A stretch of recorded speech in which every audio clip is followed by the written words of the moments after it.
Meus amigos, minhas amigas, caros internautas que nos acompanham pelas redes sociais, especialmente o Instagram, jovens, a paz seja conosco.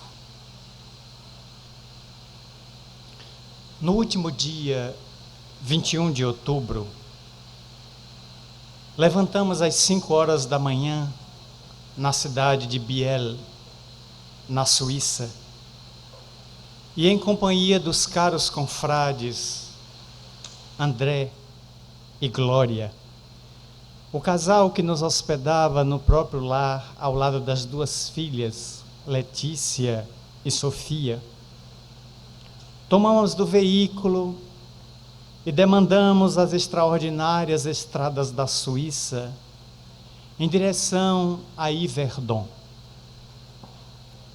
Durante quase 1h30 de viagem, passou-nos pela cabeça que estávamos indo para a cidade histórica, onde o jovem Hippolyte Léon Denisard Rivaio havia chegado no castelo de Verdun aos 9 anos de idade. E dali sairia aos 15, adolescente, tendo recebido primorosa educação do insigne mestre da pedagogia daqueles dias, João Henrique Pestalozzi. Às 8h20 da manhã, sob uma temperatura de 5 graus positivo, entramos em Yverdon e de imediato nos dirigimos para o centro da cidade, onde o castelo com suas 2 torres nos fascinou e nos emocionou ao mesmo tempo. Descemos do veículo e, adentrando por uma porta lateral, fomos ao salão de eventos, onde às 10 horas da manhã, hora local, o insigne orador baiano Divaldo Pereira Franco chegaria de Zurique para ministrar um seminário até meio-dia.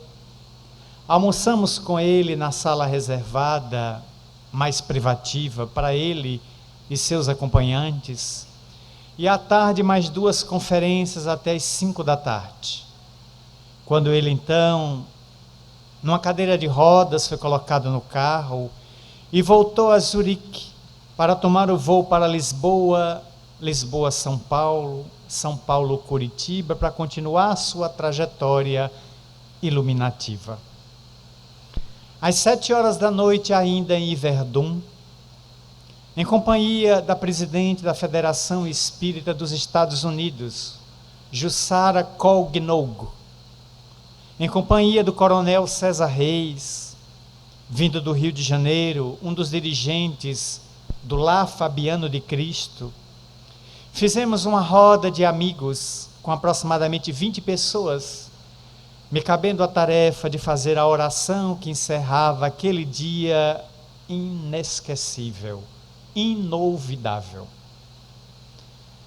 Ajuntamos as cadeiras para colocar no veículo, fizemos a prece, uma prece de gratidão que se assemelhava a uma oblata, a uma oferta de nós mesmos a Jesus, por estarmos naquele local onde 200 anos antes, o codificador Allan Kardec, na condição de um menino de 9 anos de idade, chegaria de Lyon, na sua França querida, para ali estudar na Suíça por 6 anos, ao lado do mais eminente catedrático da pedagogia daquela primeira metade do século XIX.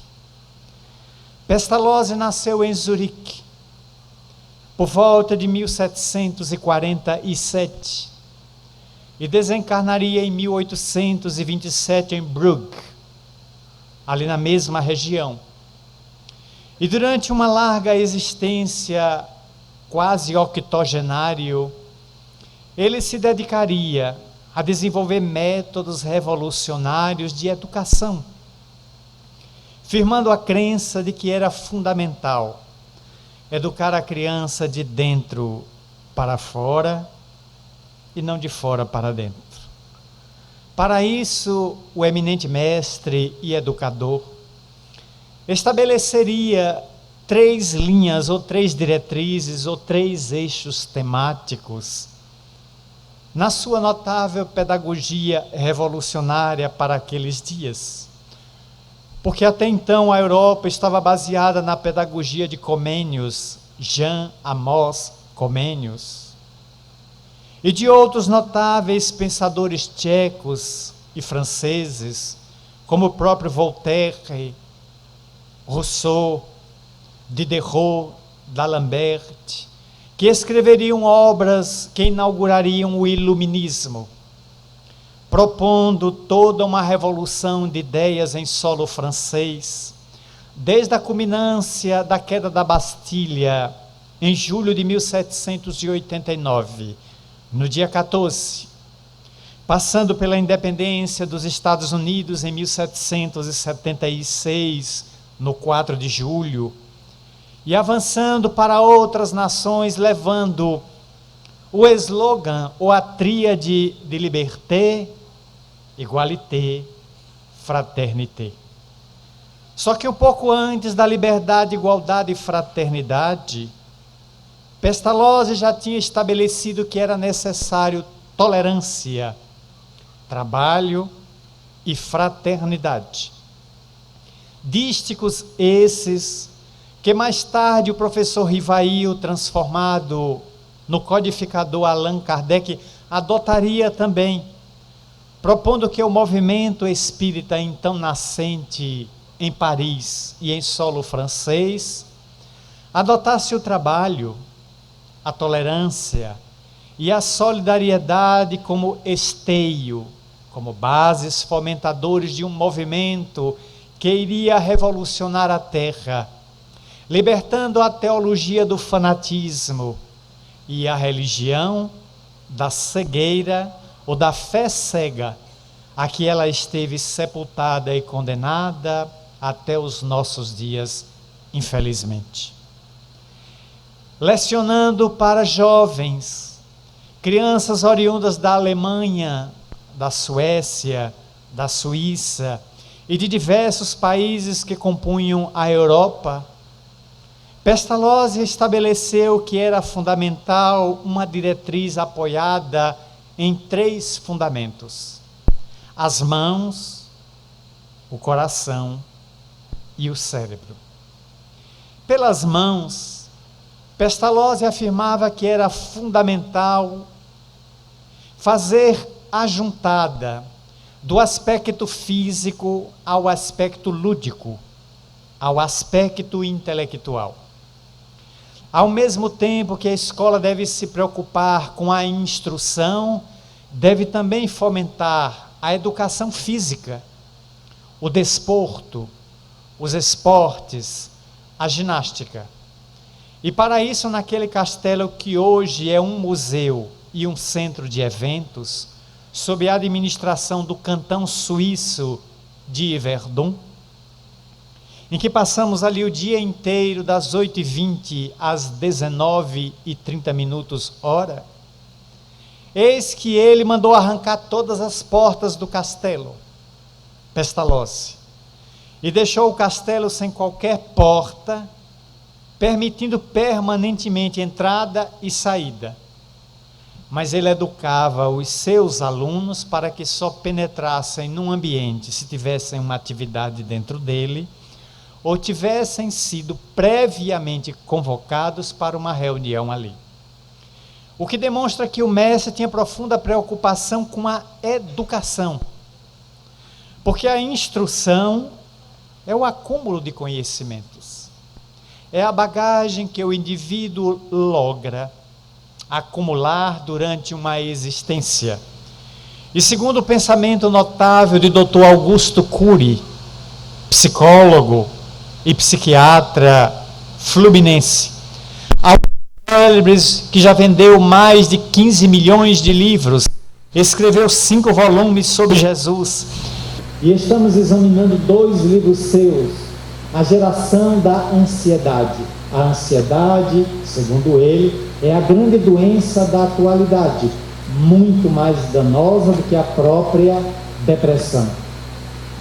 Ele vem afirmar de que hoje uma criança ou adolescente tem mais informações do que um imperador de Roma tinha durante todo o seu reinado. Talvez um faraó também somado a este.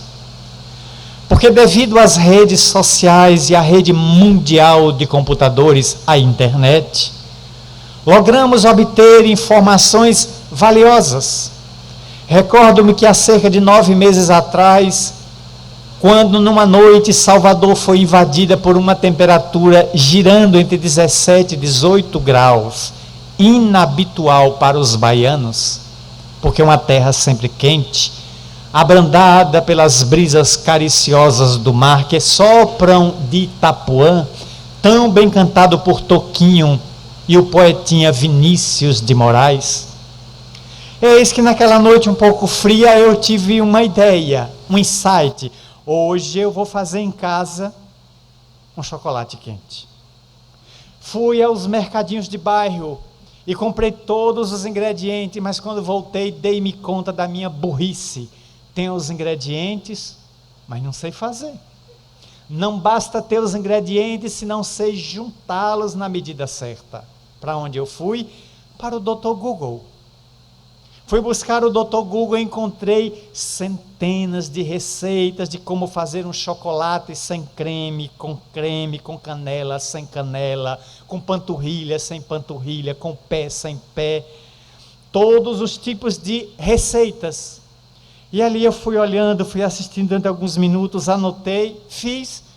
E não é que deu certo e eu consegui sobreviver à minha própria receita. E estou aqui para contar o fato. Mas se ele pode me dar as diretrizes de fazer uma receita culinária, talvez não me ensine a viver. Talvez não tenha capacidade de me ensinar como conviver com o outro dentro e fora das 4 paredes do lar. Eis porque hoje temos um acesso monstruoso a informações. Mas o que é que estamos fazendo com estas informações? Somos a geração ansiosa. Disse-me um amigo meu em Salvador que a primeira leva dos homens que vieram à Terra constituíram a era do Paleolítico, a era da pedra lascada. A segunda leva foi a geração do Neolítico, a pedra polida. E eu perguntei, qual é a terceira? Ele disse, a geração do ansiolítico. Todo mundo na Ritalina, na fluoxetina, no Gardenal, no Librium, no Quiatrium, no Valium, no Prozac, no Lexotan.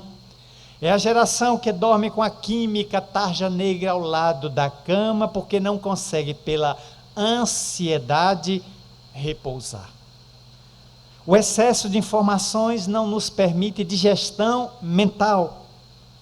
Recebemos um volume monstruoso diariamente, que vem da mídia aberta, das redes sociais, daquilo que temos que ler apressadamente, os telefonemas, os e-mails que temos que responder.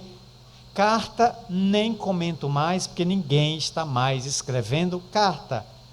Comigo, como exceção.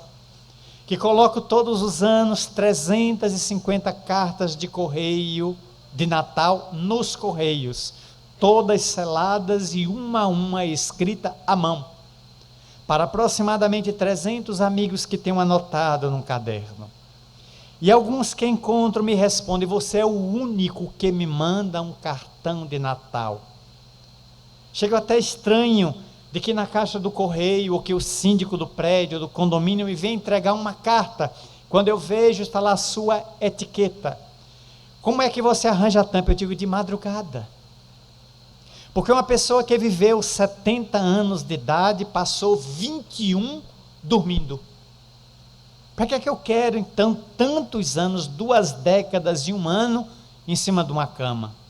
Aprendi a dormir 4 horas, todas as noites, porque o importante não é dormir muito é dormir bem. Se o sono tiver qualidade, com 4 horas estou abastecido. Se o indivíduo dormir mal, ele pode apodrecer na cama 10 horas, vai acordar mais quebrado que arroz de terceira, praticamente semi-desencarnado. E vai continuar mal-humorado o dia todo, porque dormiu mal. E a noite mal dormida é presságio, é auguro de um dia absolutamente distônico, desequilibrado, onde o indivíduo não rende, parecendo caminhão velho que só pega no tombo.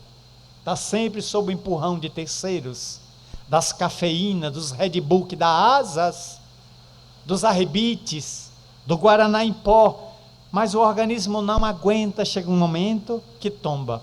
Informações temos demais, mas deformações também temos demais. O grande investimento que Pestalozzi tinha era acreditar no poder da educação. Por isso, os seus alunos faziam ginástica, se aventuravam pelos campos da Suíça, que são de uma beleza incomum, sobretudo no verão. Como estivemos lá por 24 dias no mês de outubro, visitando 4 países, a 14 cidades, todos os dias ministrando palestras ou conferências em cidades diferentes, dormimos muito pouco. O que nos sobrou tempo durante o dia para caminhadas por algumas cidades como Lausanne, como Estocolmo, como Bruxelas. Estivemos em Vorarlberg, em Viena, na Áustria. Estivemos em Gotemburgo, na Suécia, e também no Principado de Liechtenstein, um pequeno principado encravado entre a Suécia e a Áustria, sob o domínio de um príncipe, vendo seu castelo situado no alto de uma montanha. Luzerne, de uma beleza incomum, seja pelas flores ou pelo frio de 1 grau. E em toda parte, os agricultores comentavam de que a cultura de milho e de maçã deste ano iria ser prejudicada pelo verão, que eles acabam de enfrentar. No período do inverno no Brasil, lá foi verão e as temperaturas bateram na casa dos 40 graus. Como o suíço, sueco, o austríaco não estão acostumados, eles pediram a morte, porque além de não chover, o sol estava inclemente e matou o milho e dificultou a colheita da maçã, que encontramos em outubro vários pés carregados de maçã e ninguém tira, nem ninguém pega. No condomínio onde fiquei, na cidade de Wittenthur, após dar uma caminhada durante a manhã, que levantei muito cedo para dar uma caminhada sob protestos da minha anfitriã, porque fazia 4 graus e eu saí de moletom para caminhar, adoro desafios, eis que passei numa carroça, dessas puxada pelos burros, sem os burros, a carroça montada em frente a uma residência cheia de flores e em cima dela, abóboras, muitas abóboras amarelas ou laranjas à venda. Ao lado das abóboras, uma caixinha para o indivíduo colocar as notas de franco suíço. Mas quem é que toma conta? Ninguém. A pessoa se auto-atende. A confiança do suíço é total, uns nos outros. Então a pessoa vai ali, pega uma abóbora, pega 2, pega 3, vê o preço por unidade, coloca os francos, pega seu troco e vai embora. Depois o dono passa no final do dia, recolhe as moedas, o dinheiro da caixinha, repõe novas abóboras, para no dia seguinte o indivíduo, seja quem for, se servir. Mas que país notável, em que a educação do cidadão está acima de qualquer coisa, já vem de berço. Quando atingiremos essa educação urbana, onde se pisa na faixa, o carro para de imediato. Onde ninguém pode usar o seu celular smartphone para ouvir uma música ou um vídeo em metrô, salvo com fone de ouvido. Porque 10 pessoas olham logo para você com o olhar de censura, como a dizer, você não tem direito de tirar o meu silêncio. Eu paguei passagem neste metrô, neste trem, como você. Eu tenho direito de viajar em silêncio. Use seu fone de ouvido e ouça o que você quiser. Mas você não pode estampar uma música que ao meu ouvido desagrada. É uma educação social rígida, que todos observaram. E eu procurei cumprir também, sempre viajando com meu fone de ouvido, a fim de ouvir o que tinha que ouvir, sem incomodar quem quer que seja. Dessa maneira, Pestalozzi acreditava no exercício físico, e por isso colocava os alunos para caminhar pelos campos, fazer montanhismo, o que o jovem Rivail fez várias vezes, pesquisa de campo, e era necessário subir as pequenas montanhas para coletar animais, para trazer ao laboratório de biologia para examinar naquele período em que ele tinha de 9 a 15 anos de idade. Nascido a 3 de outubro de 1804, estamos falando algo aí entre 1810 a 1815, em que ele permaneceu naquele notável educandário pestalozziano. Pestalozzi acreditava no segundo eixo. É fundamental investir no intelecto. Mas o intelecto não se parece com o investimento dos dias de hoje, em que primamos para que o aluno seja decoreba. Que ele decore números, datas, fórmulas químicas, que ele recorde vultos da história e possa apresentar no vestibular, no Enem, no concurso público. O que Pestalozzi acreditava era no intelecto da experiência lúdica, em que a criança é estimulada a colocar para fora seus pendores, sua ansiedade de conhecer, suas interrogações. Eu tenho notado que a maioria dos brinquedos da nossa infância, os que são mais antigos como eu, que já dobraram o cabo da boa esperança e estão a caminho do cabo da tormenta, que estes brinquedos não existem mais. Hoje, ao adentrar-me no meu quarto por volta de 1h30 da manhã e dormir às 3, dei-me conta de que os meus anfitriões foram tão generosos e criativos, que sobre a cama estava uma placa com meu nome e alguns objetos do artesanato do nobre estado do Maranhão. Mas pendurado ao lado do televisor e mais próximo, 3 pipas com os carretéis. 3 pipas que amanhã às 6 horas da manhã, como compromisso espiritual nesta reencarnação, tenho que empinar. Faça sol ou faça chuva, estarei na praia em frente ao hotel empinando. Hoje a gente não vê mais os meninos empinando porque eles estão dentro dos quartos no Atari, no Mortal Kombat, nos olhos fixos na tela, matando bandidos e alienígenas virtuais para reiniciar o jogo e continuar matando incessantemente. São assassinos virtuais, mirins. Porque os pais favorecem com esses joguinhos e o menino fica ali parado, hipnotizado, para que alguns pais digam de maneira quase dentro da ufania: meu filho é um anjo, nem sai de casa. O prejuízo que ele tem porque não tem vida social. Não se relaciona com outros meninos, não vai para a rua jogar bola, tomar queda, ralar o joelho, voltar para casa machucado, para desenvolver os seus anticorpos contra as infecções do chão, porque ele fica sempre no quarto trancado em redes sociais. Deus sabe que redes sociais são essas, nas quais ele está navegando.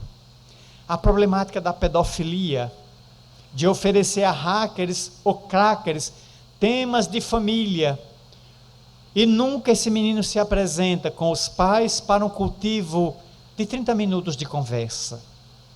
Essa conversa de que a proposta do seminário demonstra a necessidade de conversar na mesa, na sala, onde os aparelhos midiáticos sejam desligados para que a família tenha um momento de conversar à luz do Evangelho de seus problemas internos. Eis porque Pestalozzi acreditava nesta instrução cerebral em que o indivíduo é estimulado. Os quebra-cabeças, hoje a gente dá um quebra-cabeça ao menino, ele não sabe nem por onde começar. Ele acha monótono, porque ele está atraído pelos jogos. E tanto Augusto Cury, psiquiatra, como diversos neurologistas, tivemos palestra terça-feira em nossa casa, Centro Espírita Caminho da Redenção, de Anete Guimarães. Mas essa conferencista do Rio, biomédica, estava tão inspirada que nos falou sobre esses vícios e demonstrou que cientificamente, quando o indivíduo usa cocaína ou um smartphone, movimenta no cérebro a mesma área, a área do prazer. Por isso que a Sociedade Psiquiátrica Norte-Americana já diagnosticou 25 milhões de americanos que precisam hoje, urgentemente, de tratamento psicoterápico, porque são doentes. Estão enfurnados dentro de casa, na frente do computador.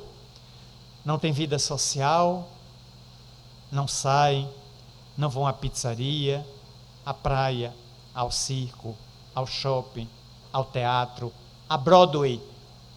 Eles não têm mais vida social, plugados e absolutamente atormentados por uma vida diante de uma tela de 17, 20, 25 polegadas, eles não têm mais interrelacionamentos e vão ficando replicantes, tornam-se verdadeiros robôs, adquirem cultura, mas não a repassam para ninguém.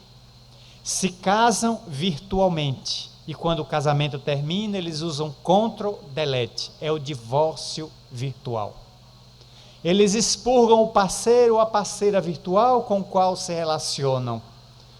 Está criando uma neurose, uma doença de difícil tratamento, porque essas pessoas não admitem que estão viciadas. E o vício não as deixa, não as permitem mais terem relacionamentos prazerosos, enriquecedores, interpessoais.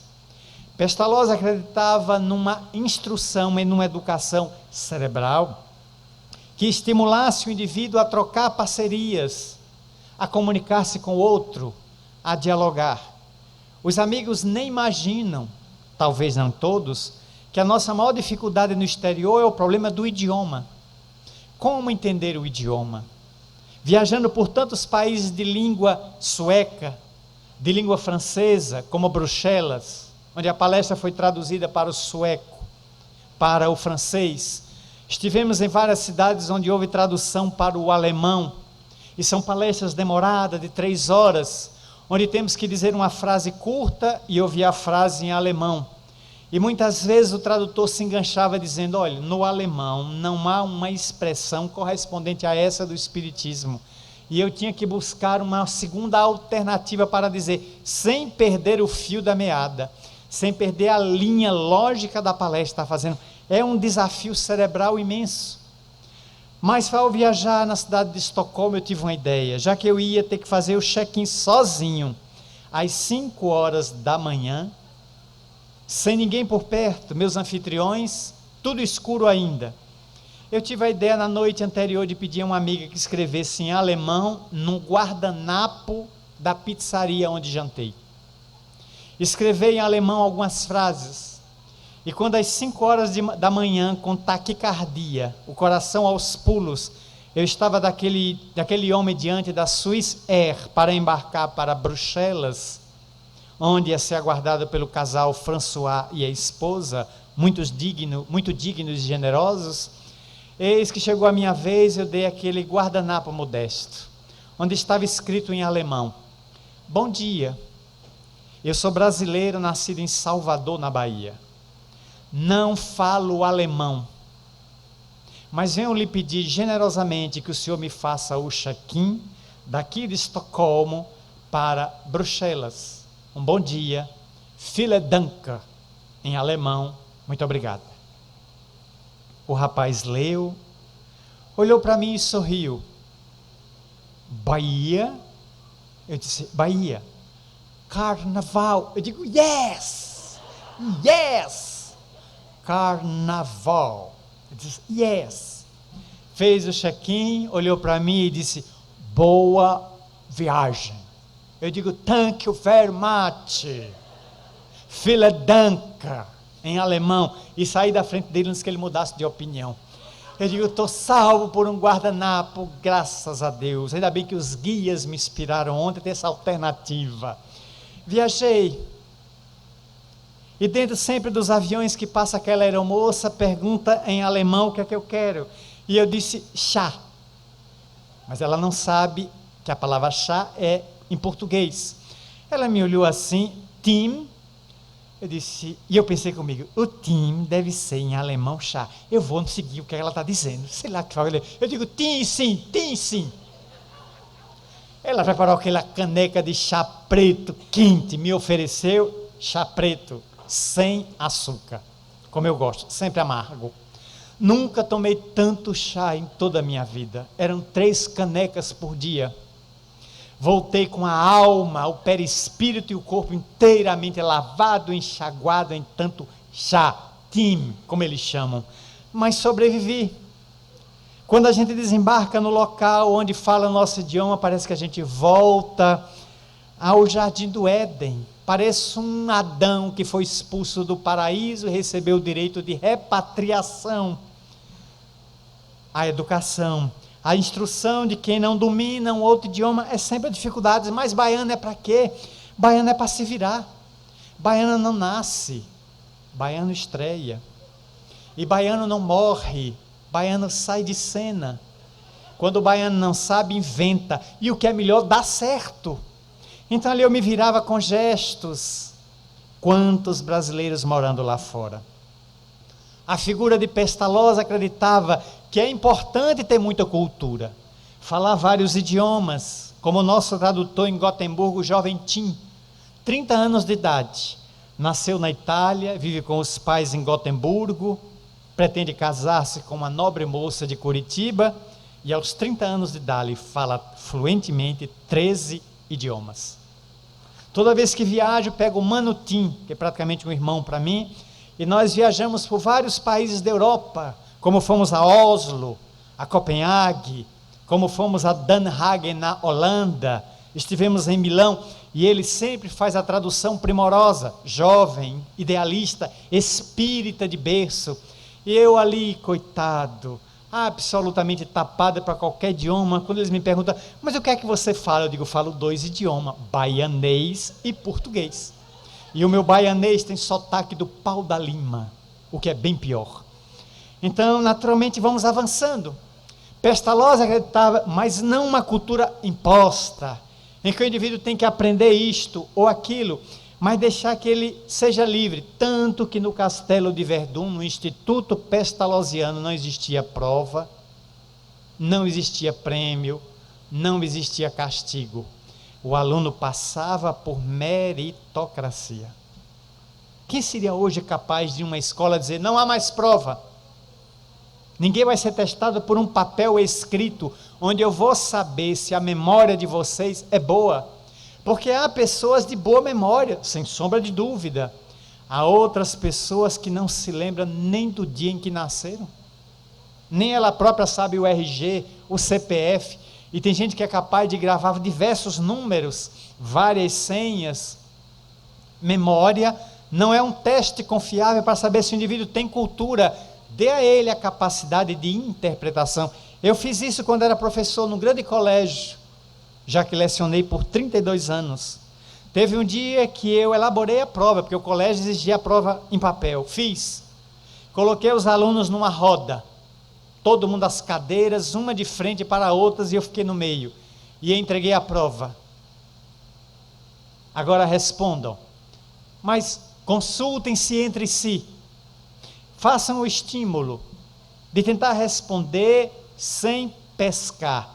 Mas se não tiver, pergunte ao outro. Se o outro sabe, todo mundo tirou 8, 9, 10. 8, 9, 10. Fiz uma nova experiência quando lecionei na Academia de Polícia Militar da Bahia. Eliminei prova. Eu estava com jovens aspirantes a oficial. Todos já tinham um currículo nobre.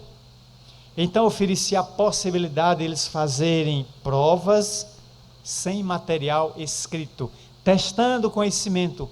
Hoje tenho capitães, alguns já são até major, que já estão na Polícia Militar da Bahia, avançando, e quando nos encontramos, recordamos aqueles anos em que lecionei naquela notável academia no Dendenzeiro, em Salvador, perto do Hospital de Irmã Dulce, aliás, colado com o Hospital de Irmã Dulce.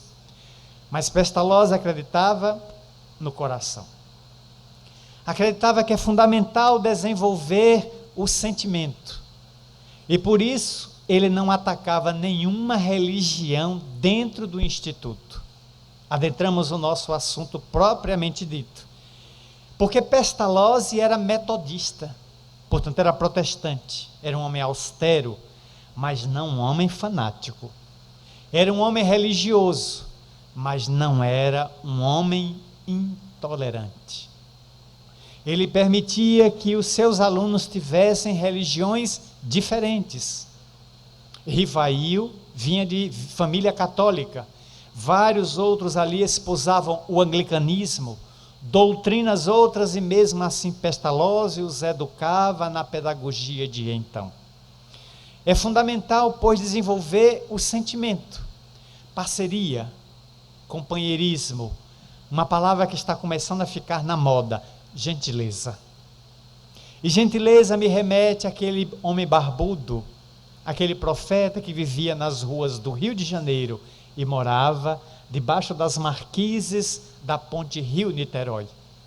Ele usava uma túnica, deixou a barba crescer, pareceu-se um profeta da antiga, vivendo pelas regiões do Rio de Janeiro, especialmente portuária.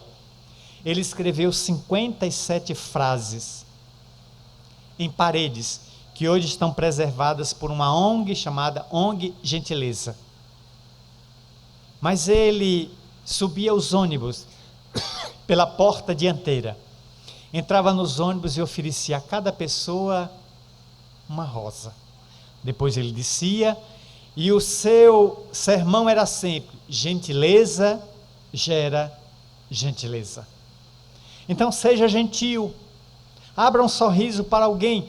Pestalozzi desenvolvia um profundo afeto entre seus alunos. Talvez seja por isso que Rivail, Allan Kardec, se refere muito à cultura que teve dele e pouco ao pai. Porque a figura mais proeminente na vida do jovem Rivail, mais tarde Allan Kardec, foi Pestalozzi. Pelo que ele deve ter, imagino, elegido Pestalozzi como uma figura paterna que lhe preencheu os anseios. Porque a gente quase não sabe, acredito que a maioria de nós não sabe, quem foi o pai de Allan Kardec. O pai biológico. As biografias não citam seus genitores, cita sua esposa, Amélie Gabrielle Boudet, mas não citam os genitores de Allan Kardec. Mas Pestalozzi, na vida dele, preencheu essa figura paterna, como Chico Xavier se refere muito à mãe, pouco ao pai, que era vendedor de bilhetes de loteria federal. Divaldo se refere muito à mãe, que viveu dentro da mansão até 1972, sua maior psicóloga, sua maior educadora. Pouca referência a seu pai, seu Francisco, já também desencarnado. Então sempre um genitor ou outro tem uma primazia em nossos sentimentos, e Pestalozzi era muito cultor do sentimento e do afeto materno, a presença da mãe nos alunos, a presença da genitora, do colo, oferecendo base para uma educação que permitisse o indivíduo crescer fisicamente saudável, com o cérebro abastecido das informações para uma vida digna, reta e nobre, diamantina, e o coração sem os sentimentos da perseguição, do ciúme, da ganância, do orgulho, da arrogância, da prepotência ou da vaidade. E é fundamental observar que essa herança que Pestalozzi nos legou, hoje pode socorrer a família que se esbate na sua mais grave e profunda crise da história. Os conflitos internos da família ameaçam esse instituto. Não só daqueles como Pandora, a menina atrevida que abriu a caixa das desgraças, espalhando-as pelo mundo, punida por Zeus pela excessiva curiosidade, a caixa de Pandora? Não. A família não é um instituto falido, mas é um instituto sob ameaça da falência. Porque quem está sob falência não é a família, são aqueles que a constituem, pai e mãe. Porque estamos num período da grande transição, em que homens e mulheres estão vivendo os graves conflitos da perda do sentido existencial. Quais são as minhas metas? Ganhar dinheiro, passar no Enem, no vestibular, no concurso público, conseguir um contra-cheque de 2 dígitos, trabalhar de segunda a sexta, me aposentar cedo, pegar o dinheiro e passear, e viajar, comer muito, beber muito, dormir muito e curtir, e morrer podre. São metas existenciais. Ter coisas são metas muito infantis, são metas imediatas, de fácil aquisição. Eu estava lendo na internet que o ganhador dos 69 milhões de reais do último prêmio da Mega Sena não tinha ido ainda à Caixa Econômica buscar seu prêmio. Uma cidade do interior de São Paulo. 2 dias depois a notícia, o ganhador apareceu e foi na Caixa resgatar o seu prêmio. Provavelmente abriu uma caderneta de poupança. Alguém dirá, esse homem ou mulher está com os problemas inteiramente resolvidos, sob a ótica materialista. Sob a ótica espiritualista, nossa espírita, os problemas dessa pessoa acabaram de começar. E são imensos. Se abrir o bico, morre. A família é sequestrada. O papagaio, o periquito, o cachorro. Semana passada no Rio, em São Gonçalo, um cachorro, uma cadela foi sequestrada. E pediram os assaltantes 20 mil reais de resgate pela cadela. Cadela de raça e profundamente amada pelos seus donos. Nem cachorro está escapando de sequestro. Se a cadela pudesse ligar para os donos, diria, não pague, eu não valho isso, comprem outro. Mas a cadela foi solta sem pagamento de resgate. Não sei porquê, talvez porque late. Uma vizinhança viu, denuncia, porque estamos também na época do denuncismo. Qualquer comportamento estranho e a denúncia contra o outro. Seja verdade, seja mentira, porque estamos na época do fake news, que tanta gente ingênua, que tanta gente destemperada, imatura, aceita como verdade e replica sem antes examinar. Então o que é que está faltando? Está faltando na nossa sociedade diálogo interpessoal. Alguém dirá, mas esse palestrante da Bahia está doido. Nunca se dialogou tanto como nos dias atuais. É verdade, pelas redes sociais. Foi provada a partir de ontem, estatística apresentada por uma rede de televisão, e segundo dados da Embratel e dos organismos que cuidam das comunicações, o brasileiro é o habitante da Terra que passa mais tempo diário plugado na internet. Passamos por dia 5 horas e 6 minutos, agarrados ao aparelho. Tem gente que nem tira mais, já colou. Não consegue dar mais a Deus que o aparelho vai junto. Acorda com ele, dorme com ele. Pelo que eu proponho uma prece para quem é viciado. Ore toda noite. Senhor Deus, eu te entrego em tuas mãos o meu celular, porque se ficar na minha eu não durmo. Amém, Senhor. Entregue a Deus, porque se ficar na sua você não dorme. A pessoa entra pela madrugada. A geração ansiosa. A necessidade que temos, que é psicológica, de estarmos em vários lugares ao mesmo tempo. A internet dá-nos esta falsa sensação, porque é falsa, de que eu estou em diversos lugares. Por isso o excesso de exposição de selfie. Como eu vejo na Europa, tanta gente batendo, e eu fico observando, como se aeroporto, estação de metrô, que peguei muito, fossem mirantes da loucura e da alienação coletiva social. O povo tudo tirando foto de si mesmo, é a foto do egoísta, é a foto de si mesmo, como diria a atriz Fernanda Montenegro. A foto de selfie, o que a senhora acha? Ele disse, é a foto do egoísta, é a foto do ego. Eu tiro de mim mesmo, em vez de tirar de flores, de paisagens, mas eu quero sempre me evidenciar, porque estamos na era da insegurança pessoal. É necessário, portanto, quando estamos aqui falando de diálogo dentro de casa, de pessoa para pessoa. Assistindo essa semana, o jornal da Record, tenho que citar a fonte, porque a pessoa pode querer pesquisar, que começou em uma série especial segunda-feira e vai até hoje, sexta, falando sobre o vício dos smartphones, de celulares. Uma jornalista daquela rede resolveu fazer um teste, isso foi quarta-feira que eu assisti em casa, com 4 adolescentes, uma de 15, 2 de 16 e uma de 18. As levou para uma sala e propôs a elas, eu quero propor a vocês 4 horas juntas. Os aparelhos, por favor. Deu uma sacola, recolheu os 4 celulares das 4 moças. E uma câmera ficou filmando o que é que elas faziam sem. Todas 4 se atiraram no sofá e passaram 30 minutos, um olhando para a cara da outra. Oi, o que é que você está sentindo? Tédio. E você? Sono. E você? Preguiça. E você? Vontade de morrer. Tiraram o celular da gente. 30 minutos, e a câmera filmando. E um psicólogo contratado, Dr. Nabuco, o sobrenome dele eu gravei, Nabuco, ficou analisando a pedido da Record. Até que 30 minutos depois, as meninas começaram a conversar. O que elas só faziam pelas redes sociais. Elas começaram a recordar músicas, começaram a cantar, a declamar poesias, a falar de problemas pessoais. E 4 horas depois a jornalista entrou. Vocês estavam sendo observadas por um psicólogo.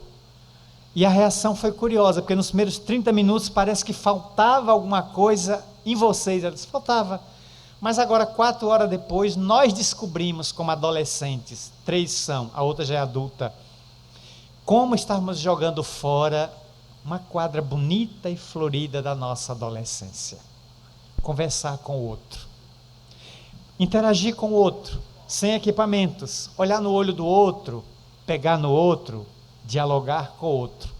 A reportagem foi riquíssima, eu assisti na segunda, na quarta, e agora teria que ver as matérias entrando na rede social, para ver a matéria da terça, da quinta e a de hoje. Por isso a religião talvez seja um fator importante para aproximar a família, reunir a família uma vez por semana. Por isso nós, os espíritas, primamos tanto pela abertura ou manutenção do culto do evangelho no lar dentro de casa, como fazem nossos irmãos evangélicos sistematicamente. Quando eu era criança, acompanhando um tio meu, que é diácono da Igreja Batista, eu ia para a casa dele brincar com os primos, mas num dia de sábado ele dizia, Marcel, diga tio, nós temos que sair porque vamos peregrinar por casas de nossos irmãos da Igreja Batista, fazendo cultos, que são cânticos e leituras da Bíblia. E eu ia. Alguns eu participava assistindo, outros eu ficava brincando na rua enquanto ele terminava. Ele nunca exigiu de mim frequência. Mas eu achava aquilo curioso, hoje recordando, mas que prática saudável. Você tirar um sábado à tarde e ir a 5, 6 casas, ficar 10 minutos em uma, 20 minutos na outra. Poder ler um salmo, uma passagem da Boa Nova, ler aqueles lindos cânticos batistas, que eu acho hinos primorosos, na harmonia e na letra, e depois voltar para casa abastecido de júbilo, de alegria, de esperança. Nós, os espíritas, também desenvolvemos o culto em casa.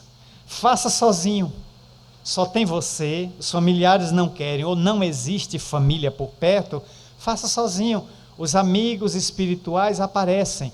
Agora seja fiel ao horário e ao dia.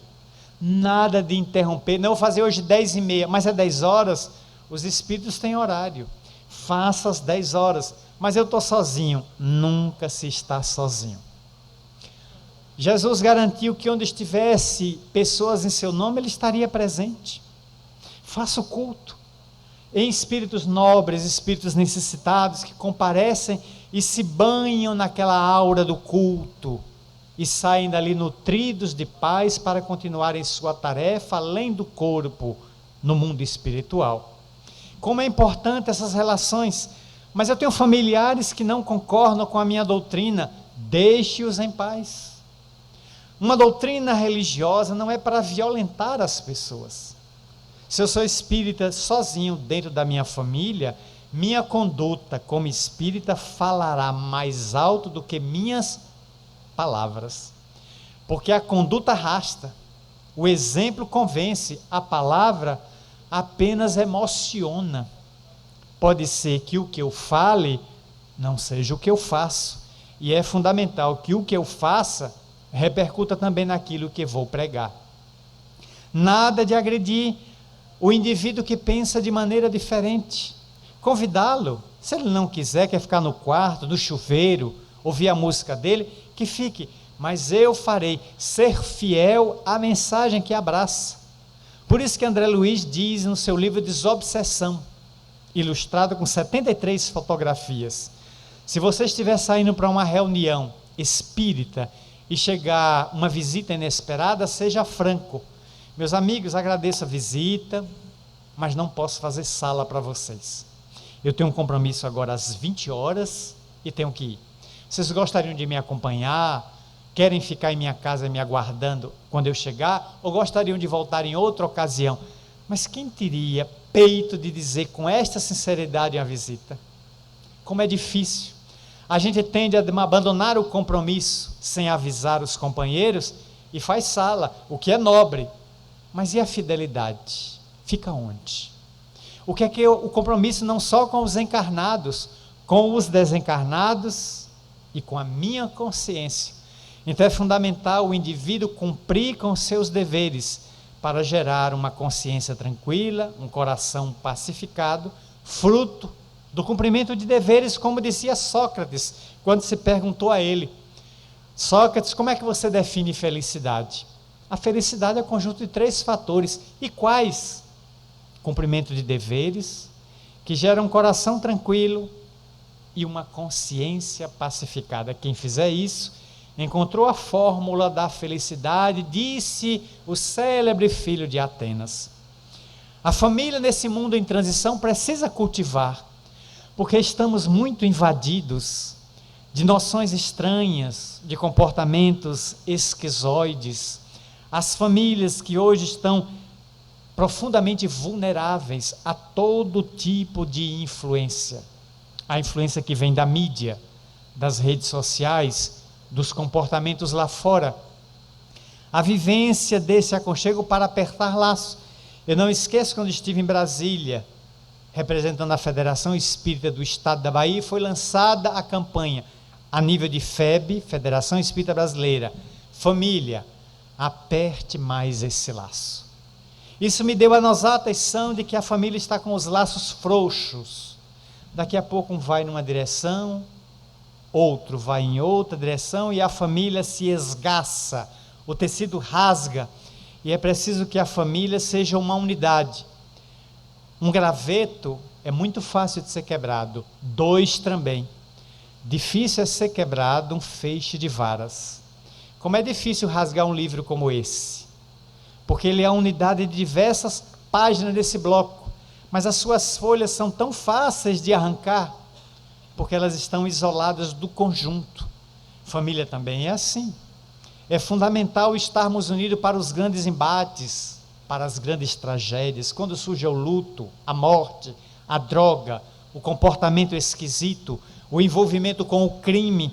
A família está unida para dar suporte.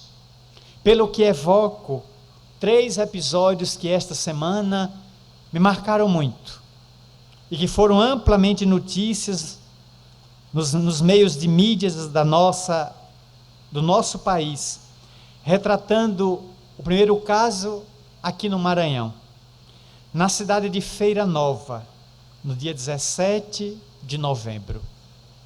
Dorme placidamente Dona Antônia Conceição da Silva, 106 anos de idade. Um século, um lustro e um ano. Entra um ladrão, um larápio, pela cozinha arrebentando a telha. Certamente que ela acordou. Depois dele revirar a casa, ela deve ter reconhecido quem era. E numa queima de arquível hedionda, absolutamente impensável e cruel, o assassino mata aquela mulher a pauladas. Mas qual é o risco que uma mulher de 6 anos, que já vive numa cadeira de rodas, sozinha, pode oferecer talvez a um meliante de 18, de 20, de 25 anos de idade? O rosto de Dona Conceição foi achado completamente desfigurado por uma barra de madeira, dessas que parece com um taco de golfe, golpeada até a morte. Onde é a compaixão desse indivíduo? Esse indivíduo não teve família, ele não viu naquela mulher centenária, símbolo de uma comunidade onde era profundamente respeitada e querida, ele não viu a projeção de sua própria mãe, de sua própria avó, bisavó, levado pela loucura do momento de querer roubar 30 reais daquela aposentada, a projetou fora do corpo, por uma morte que chocou a comunidade. Quando ainda estamos digerindo a hediondez destes dias, encontramos Fabiana Fernandes, a menina que a jovem mulher de 30 anos que abandona Florianópolis e vai ao rio na prainha fazer trilha, e foi encontrada totalmente já decomposta, em estado avançado de decomposição, com todos os ossos da face quebrado por pedradas, e talvez, possivelmente, por ter sido encontrado nua, tenha sido vítima de abuso e de estupro, de violência sexual. Quem a matou? Mas por que se fez isso a uma mulher de 30 anos? Queria alguma coisa de valor dela, mas o que é que uma mochileira que vai fazer trilha leva de valor, senão objetos tipicamente para a trilha? Um cantil de água, um celular, um GPS. Quem é que vai querer dinheiro numa floresta? Mas o indivíduo mata na pedrada. A consciência de culpa que fica neste indivíduo, porque para onde ele for, pode as garras da polícia não o pegar, mas ele já está assinalado pela consciência de culpa, do resgate que terá que fazer. Quando ainda não estamos reabilitados disso, algo que é comovedor. Seu Gilberto Geraldo, de 62 anos, vê o filho Adriano, de 42, que tem problemas mentais e psicologicamente tem a idade mental de 6. Tem 42 no corpo, mas a idade mental é de 6, ser acusado de assédio sexual. Aquele rapaz de 42 anos é levado a um presídio, e não a casa de custódia para doentes mentais, um nosocômio, um manicômio judiciário. E durante mais de 100 dias, o pai, que vive para aquele filho, que cuida dele há mais de 40 anos, desde que ele nasceu, 42 anos está acompanhando ele, eis que seu Geraldo dormiu na delegacia várias vezes ao lado dos presos, até que um juiz, apiedado do caso, mandou soltar Adriano. E foi comovedor encontrar aquele homem na porta da delegacia, tremendo como se tivesse mal de Parkinson, ver o filho sair acompanhado do advogado com o alvará de soltura e correr e dizer: meu filho, abraçá-lo e chorar copiosamente. Família. É assim que nós temos que cuidar da família, ter profundo desvelo, profunda compaixão daquele familiar equivocado, doente, ter cuidado com ele, não sabemos por quanto tempo vamos tê-lo. Quanta gente que já viu seus pais rumarem para a grande viagem e hoje gostariam de tê-los e eles não estão mais. Recordo, para abrir o momento das perguntas, que esta semana eu me encontrava no meu ambiente de trabalho. Digitava um texto no notebook. E uma colega à minha frente, assistente social, dialogava com uma colega que estava às minhas costas, que é advogada como eu, dialogava sobre a dor que ela sente da separação da mãe, recentemente arrebatada por um câncer com metástase que a levou. E ela dizia à colega: ô colega, meu pai já foi há muitos anos, e a dor da separação dele, que eu era muito apegada, já está mais diluída. Mas minha mãe, que sepultei há poucos dias, e quando estive no hospital, ela pegou minha mão, tocou minha mão e disse: ô minha filha, eu já estou viajando, mas eu vou sentir muita saudade de você. E dias depois, ela partiu. Você não sabe, colega, como é difícil eu ver as coisas que são dela em casa e ela não está mais aqui. Elas dialogavam e eu no meio da conversa, sem participar, mas ouvindo.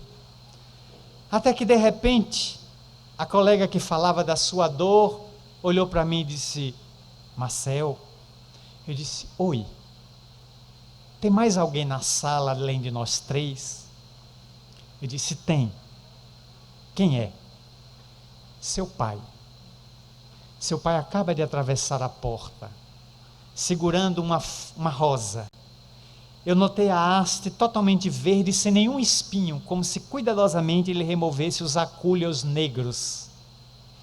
A haste totalmente nua, algumas folhinhas miúdas, em cima uma rosa vermelha. E ele está colocando na sua mesa, dizendo que sua mãe, e eu citei o nome da mãe, sua mãe, que se encontra ainda hospitalizada no além, tem tanta saudade de você, que por impossibilidade de vir, mandou essa rosa em gratidão à filha excelente que você foi, é e sempre será. Ela não morreu, ela desencarnou. E o câncer ficou no corpo. Ela agora não sente mais dores, não precisa mais de químio, nem de radioterapia. Todos nós choramos no ambiente de trabalho. A colega levantou e saiu para ir ao sanitário se recompor. E eu percebi que nas relações familiares na atualidade nós precisamos de mais gentileza, parceria, cumplicidade. Sem a vivência do amor em família, a família vai se estiolar, vai fenecer como uma rosa, perder as pétalas e cair. Pelo que é fundamental trazer Jesus de volta ao ninho familiar, prezar pelo outro, mesmo que o outro não nos compreenda, não guardar mágoa. Guardar mágoa, ressentimento é beber veneno e esperar que o outro morra envenenado.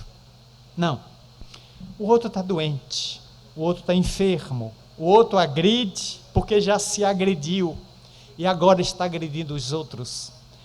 Ter a compreensão de seguindo com a família, porque nós não temos a família que queremos, temos a família que precisamos, que é necessária ao nosso momento evolutivo, e que além das brumas da morte, além das cinzas e da campa fria do cemitério, há uma família espiritual que nos aguarda, em que de braços abertos um dia há de nos recolher nos pórticos da imortalidade, para nos afirmar que cumprimos na terra os nossos deveres, como a escutar o suave balido, a suave poesia da melancólica andorinha, da melancólica ave de arribação de Macaíba, no Rio Grande do Norte, ao lado de Natal, região metropolitana. Alta de Souza, quando afirmou em versos simples: Rasgaram-se os véus da noite. Novo dia amanhece. Viajor, descansa em prece, ao lado da própria cruz, porque no horizonte rebrilha qual estrela matutina, pois a morte descortina dia novo com Jesus.